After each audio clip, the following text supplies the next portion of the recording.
আসসালামু আলাইকুম। সকলকে স্বাগতম জানাচ্ছি আমার ইউটিউব চ্যানেল ঘোস্ট ভেঞ্চার অফিসিয়ালে।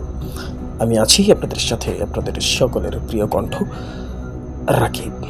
আপনারা দেখছেন নিয়মিত আয়োজন ভৌতিক আড্ডা। এখানে আমরা বলি এমন সব ঘটনা যা হয়তো শুধু ঘটনা নয়, হয়তো বাস্তবের অন্ধকার থেকে উঠে আসা কিছু।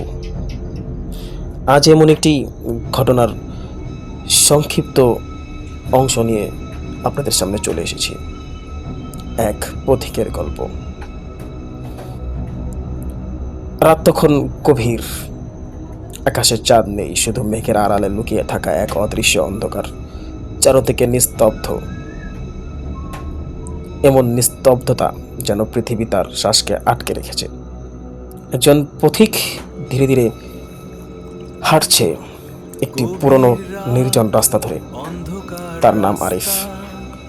বহু দূরের পথ পাড়ি দিয়ে সে ফিরছিল তার নিজ গ্রামে, কিন্তু শরীরের ক্লান্তি আর রাতের অন্ধকার তাকে বাধ্য করলো এই অচেনা পথে বিশ্রাম খুঁজতে।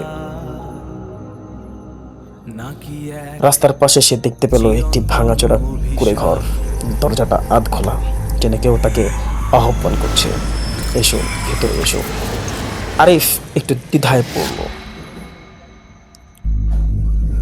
কিন্তু ক্লান্তি তার সমস্ত যুক্তি হার মানিয়ে দিল। সে ধীরে ধীরে দরজাটা ঠেলে ভিতরে ঢুকলো। ভিতরে ঢুকতেই তার সামনে মনে হলো এই ঘরটা যেন অনেক পুরনো, অথচ কোথাও একটা অদ্ভুত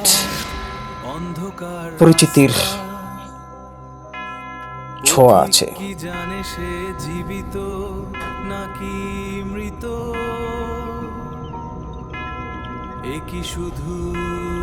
সেই পর্যন্ত সকলে ভালো থাকবেন, সুস্থ থাকবেন। আল্লাহ হাফেজ। পরিপূর্ণ ঘটনা নিয়ে শীঘ্রই ফিরছি।